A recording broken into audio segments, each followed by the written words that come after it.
আজ আমরা সমাস নিয়ে আলোচনা করব। সমাসের গুরুত্বপূর্ণ 25টা প্রশ্ন এবং তার উত্তর বলবো। যে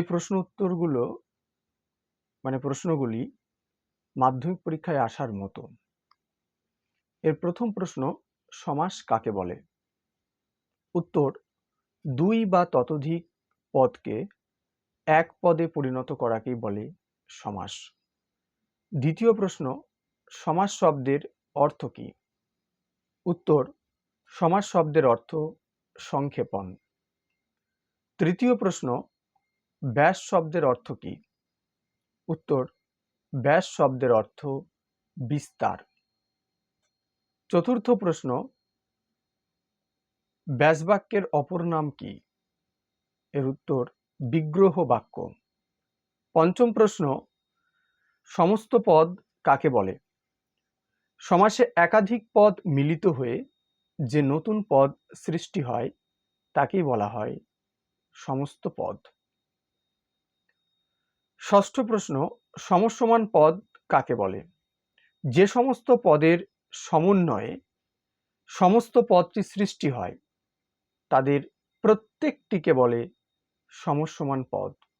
সপ্তম প্রশ্ন, সন্ধি ও সমাসের মধ্যে একটি পার্থক্য লেখো।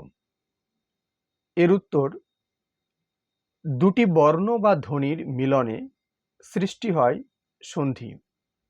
অপরদিকে দুই বা ততোধিক পদের মিলনে সৃষ্টি হয় সমাস। অষ্টম প্রশ্ন, দ্বন্দ্ব শব্দের অর্থ কি? দ্বন্দ্ব বানান মাথায় রাখতে হবে, দয়ে বয় দন্তীয় নয়ে দয় বয়। দ্বন্দ্ব শব্দের অর্থ মিলন বা মিল।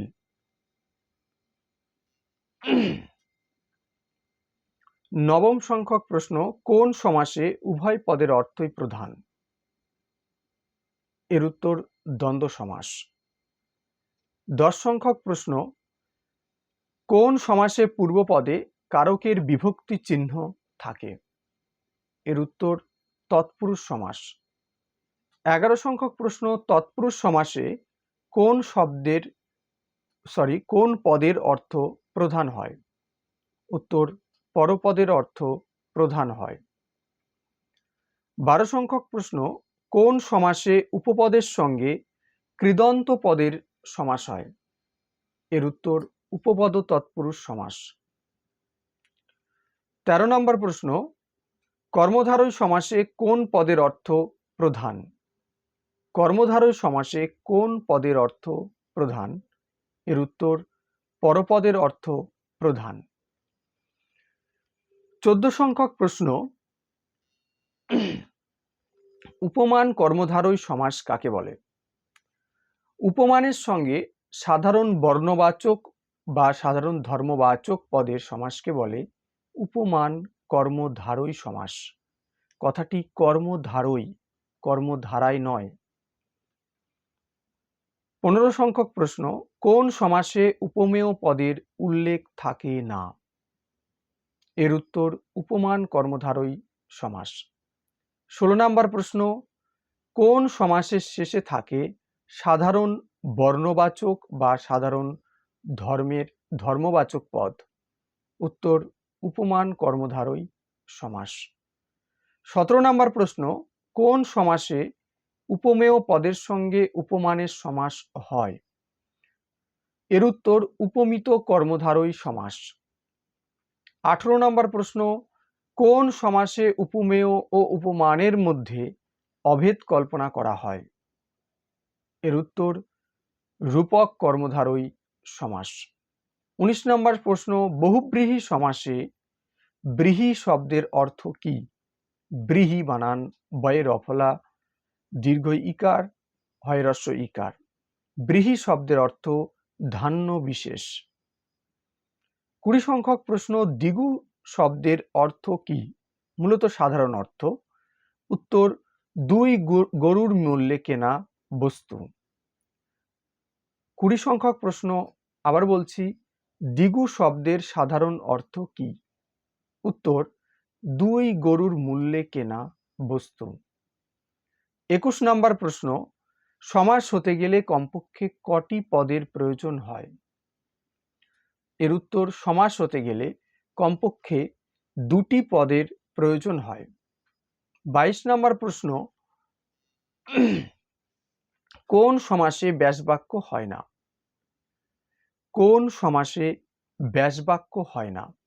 এর উত্তর, নিত্য সমাস। এই প্রশ্নটি অথবা হিসেবে আসতে পারে, ব্যাসবাক্য করতে গেলে কোন সমাসে নতুন পদের প্রয়োজন হয়? এর উত্তর, নিত্য সমাস। 23 নম্বর প্রশ্ন, কোন সমাসে সমস্ত পদে পূর্বপদের বিভক্তি লোপ হয় না? এর উত্তর, অলুক বা অলুপ। অলয় হ্রস্ব উকার প বা অলয় হ্রস্ব উকার ক, অলুক বা অলুপ সমাস। 24 নম্বর প্রশ্ন, কোন সমাসে অব্যয় পদের অর্থ প্রধান? এর উত্তর, অব্যয়ীভাব সমাস।